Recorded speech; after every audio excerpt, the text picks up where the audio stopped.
Hello and what's up dear students, कैसे आप सभी। उम्मीद करता हूँ कि सारे लोग अच्छे से होंगे और सब लोग खैरियत से होंगे। और आज की इस वीडियो में हम क्लास 9th जियोग्राफी का जो पहला चैप्टर है इंडिया साइज एंड लोकेशन, इसके टेक्सचुअल क्वेश्चंस करने वाले हैं। इसकी पूरी एक्सरसाइज करेंगे, जो बुक वर्क है आपकी वो सारी करेंगे। बस आप वीडियो को एंड तक देखिए, अच्छे से वीडियो को वॉच कीजिए, सारी चीज़ें अंडरस्टैंड करने की कोशिश कीजिए। और साथ में ही मैं सजेस्ट करूंगा कि आप मेरे साथ में ही नोटबुक बनाया करें, ताकि आपके एग्जाम टाइम में आपको आसानी हो प्रिपेयर करने में, एग्जाम्स के लिए प्रिपेयर करने में। ओके, चलिए स्टार्ट करते हैं। सबसे पहले आप देख सकते हैं अपने स्क्रीन पे जो आपको पूछा गया है पहला question, choose the right answer from the 4 alternatives given below. नीचे 4 ऑप्शन है और आपको जो अप्रोप्रिएट आंसर होगा वो सिलेक्ट करना है। पहला पार्ट क्या है, the tropic of Cancer does not pass through.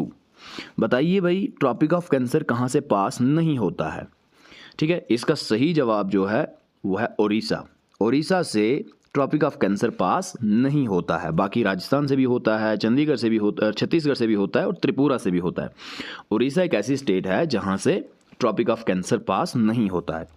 Alright, okay, let's move ahead. The second one is the easternmost longitude of India is.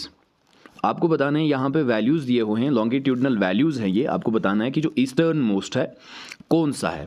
तो आपको याद रख लेना है 97 डिग्री 25 ईस्ट, ये ईस्टर्न मोस्ट लॉन्गिट्यूड है इंडिया का। Okay, third one is Uttaranchal, Uttar Pradesh, Bihar, west Bengal and Sikkim have common frontiers with. बताइए ये जो स्टेट्स हैं इनके फ्रंटियर्स मिल रहे हैं किस कंट्री के साथ मिल रहे हैं। तो इसका सही जवाब है नेपाल। नेपाल के साथ मिल रहे हैं। Let's move ahead. The fourth one is, if you intend to visit Kavaratti during your summer vacations, which one of the following union territories of India you will be going to. बताइए अगर आपको छुट्टियों के टाइम में कवारती जाने का मन करे तो आप इंडिया की कौन सी यूटी में जाएंगे, किस यूनियन टेरिटरी में जाएंगे। तो देखिए कैसे क्वेश्चन पूछा गया है। सिंपल सा क्वेश्चन है कि भाई बताओ कवारती जो है कौन से यूनियन टेरिटरी की कैपिटल है। ये क्वेश्चन एक्चुअली इस तरह से है। तो आपको पता होनी चाहिए कि कवारती लक्षद्वीप की कैपिटल है और लक्षद्वीप में ही जाएंगे हम। पौडीचेरी नहीं जाएंगे, अंडमान एंड निकोबार नहीं जाएंगे, हम कहाँ जाएंगे, लक्षद्वीप, क्योंकि कवारती जो है लक्षद्वीप की कैपिटल है। चलिए एक और लास्ट इसका मल्टीपल चॉइस क्वेश्चन है। My friend हेल्स from a country which does not share land boundaries with India, identify the country. देखो ये भी सिंपल सा क्वेश्चन है। कहते हैं कि मेरा दोस्त जो है वो एक ऐसी कंट्री से बिलोंग करता है जो इंडिया से बाउंड्री शेयर नहीं करता है। यानी कि एक ऐसी कंट्री, एक ऐसा मुल्क जो इंडिया से बाउंड्री शेयर नहीं करता है, मेरा दोस्त वहाँ रहता है। बताओ, तो देखो भूटान जो है ये भी इंडिया से बाउंड्री शेयर करता है, बांग्लादेश भी करता है, नेपाल भी करता है। ताजिकिस्तान एक ऐसी कंट्री है जो इंडिया के साथ बाउंड्री शेयर नहीं करती है। Alright, okay, let's move ahead. The second question is, answer the following questions briefly. अब आपको मुख्तसरन इन सवालों का जवाब बताना होगा। देखिए सबसे पहले आपके स्क्रीन पे क्वेश्चन है, name the group of islands lying in the Arabian Sea. Arabian Sea में कौन से आइलैंड्स आ जाते हैं। देखिए अगर मैं आपको बताऊं इंडिया का मैप, अगर मैं थोड़ा सा यहाँ पे कोशिश करूँगा मैं बनाने की, although I am very weak in drawing. मान लीजिए कि इस तरह का, तो यहाँ पे इस साइड में है अरेबियन सी और इस साइड में है बे ऑफ बंगाल। आपको बताना है कि वो आइलैंड ग्रुप जो अरेबियन सी में, यानी कि यहाँ जो आता है, तो यहाँ पे आता है लक्षद्वीप। ठीक है, चलिए मैं इसको इरेज कर देता हूँ, आपको आसानी होगी लिखने में। इसका सिंपली आंसर है लक्षद्वीप, आपका अरेबियन सी में आ जाता है। Let's move ahead. Name the countries which are larger than India. उन मुल्कों के नाम बताइए जो इंडिया से बड़े हैं। 6 कंट्रीज़ इंडिया से बड़ी हैं और इंडिया जो है 7th लार्जेस्ट कंट्री है दुनिया की। पहला Russia, second one is Canada, China, USA, Brazil and Australia. ये 6 कंट्रीज़ हैं जो इंडिया से बड़ी हैं in size. Third one is, which island group of India lies to its south east. कौन सा आइलैंड ग्रुप इंडिया का ऐसा है जो साउथ ईस्ट में आता है, सब डायरेक्शन साउथ ईस्ट। 4 बड़ी डायरेक्शंस हैं, main directions, east, west, north and south, और इनके बीच में और 4 डायरेक्शंस हैं जिनको हम सब डायरेक्शंस कहते हैं।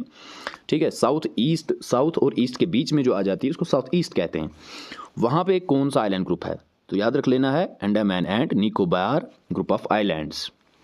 ऑलराइट, ओके, चलिए जी। Next question is which island countries are southern neighbours? India के साउदर्न नेबर्स कौन से आइलैंड कंट्रीज हैं तो आइलैंड लेकिन कंट्रीज हैं, अलग मुल्क हैं। 2 हैं, एक है Maldives and number 2 is Sri Lanka. The third question is, let me adjust it first, okay? The sun rises 2 hours earlier in Arunachal Pradesh as compared to Gujarat in the west, but the watches show the same time. How does this happen? अगर आपको पता हो जो meridians हैं वो बहुत सारे हमारी कंट्री से पास हो रहे हैं और बहुत सारे टाइम भी हैं, ठीक, लेकिन हमने एक ही टाइम सेट किया हुआ है। जो आपकी घड़ी पे टाइम होगा वही टाइम अरुणाचल प्रदेश के लोगों की घड़ी पे होगा, वही गुजरात, ठीक है, जो एक्सट्रीम एंड पे आ जाता है, वेस्टर्न एक्सट्रीम पे है, वहाँ की घड़ियों में भी वही टाइम होगा। ये क्यों? जबकि टाइम हमें अगर देखा जाए मेरिडियंस अलग अलग हैं और सूरज जो है 2 घंटे पहले ही अरुणाचल प्रदेश में राइज हो जाता है गुजरात से, एज़ कम्पेयर टू गुजरात।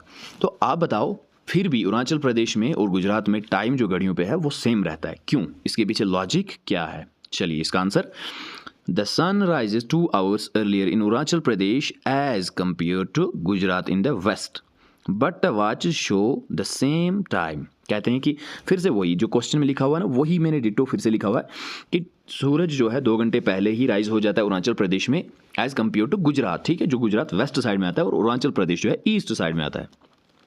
लेकिन फिर भी घड़ियाँ जो हैं सेम टाइम दिखाती हैं, क्यों? बिकॉज अभी हमें ये मेन पार्ट आंसर का, ठीक है, रीज़न इसका, इंडिया यूज्ड 82 डिग्री 30 east degrees longitude as its standard meridian for time. India ये वाला 82, ये याद रख लेना आपको, 82 डिग्री ईस्ट, 82 डिग्री 30 ईस्ट, ठीक है, ये स्टैंडर्ड मेरिडियन इस्तेमाल किया जाता है, यूज़ किया जाता है किसके लिए? टाइम के लिए। ये जो बीच में से पास होती है मिर्ज़ापुर में से स्टैंडर्ड मेरिडियन, उसी को हमने स्टैंडर्ड मेरिडियन बना के हम चल रहे हैं। जो टाइम वहाँ पे है वही टाइम हम पूरी कंट्री में सारी घड़ियों को मिला के रखते हैं। ये रीज़न क्या है? रीज़न इसके बहुत सारे हैं, ठीक है, ट्रेन्स का टाइम टेबल, उसमें क्लैशेस आ सकते हैं, इसलिए हमने ये स्टैंडर्ड टाइम जो है सेट किया हुआ है। चलिए लास्ट क्वेश्चन आपकी बुक का, आपकी पहली चैप्टर का, the central location of India at the head of the Indian Ocean is considered of a great significance, Y?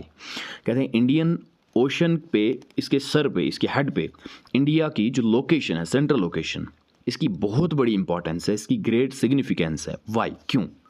इसका आंसर पॉइंट्स में मैंने ब्रेक किया हुआ है, लिख सकते हैं आप अच्छे से। The central location of India at the head of the Indian Ocean is considered of great significance, यानी फिर से वही मैंने क्वेश्चन का लिखा है, due to the following reasons. कहते हैं जो इंडियन ओशन के हेड पे, सर पे सेंट्रल लोकेशन इसकी होना, ये इसकी एक बहुत बड़ी अहमियत है, सिग्निफिकेंस है, इन वजूहातों से, इन रीज़न से। अब आपको 3 रीज़न देने हैं, तो ये मेन पार्ट है आंसर के, ठीक है। आप क्वेश्चन को थोड़ा सा लंबा करने के लिए वो सारी चीज़ें ऐड कर सकते हो। India has access to African and South East Asian nations. देखिए इंडिया की एक्सेस रहती है अफ्रीकन कंट्री से और साउथ ईस्ट एशियन नेशंस जितने भी कंट्रीज हैं उनके साथ ट्रेड करने में, तिजारत करने में आसानी होती है। नंबर 2, ड्यू टू दिस, इसकी वजह से India has good trade relations with African and South East Asian Nations. इसी की वजह से अफ्रीकन और साउथ ईस्ट एशियन नेशंस के साथ इंडिया की जो ट्रेड है वो अच्छी है, ट्रेड रिलेशंस अच्छी हैं। The third one, the monsoons in India are also due to the presence of the Indian ocean.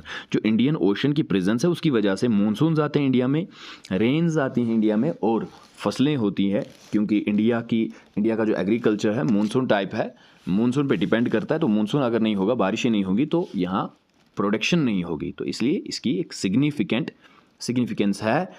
India की लोकेशन है, सेंट्रल लोकेशन है इंडियन ओशन के ऊपर, हेड पे। तो ये था आपका पहला chapter India size and location. I hope कि आपने सारी चीज़ों को अच्छे से समझ लिया होगा, अंडरस्टैंड कर लिया होगा। आखिर में मैं आपसे यही रिक्वेस्ट करता हूं कि अगर आपको वीडियोस अच्छी लग रही हैं तो वीडियो को लाइक कीजिए, चैनल को सब्सक्राइब करना है, ज़्यादा से ज़्यादा सपोर्ट की ज़रूरत है, अपने दोस्तों तक भी वीडियोस को पहुंचाना है ताकि वो भी यहां से फ़ायदा हासिल कर सके। मिलते हैं अगली वीडियो में, तब तक के लिए खुदा हाफिज़।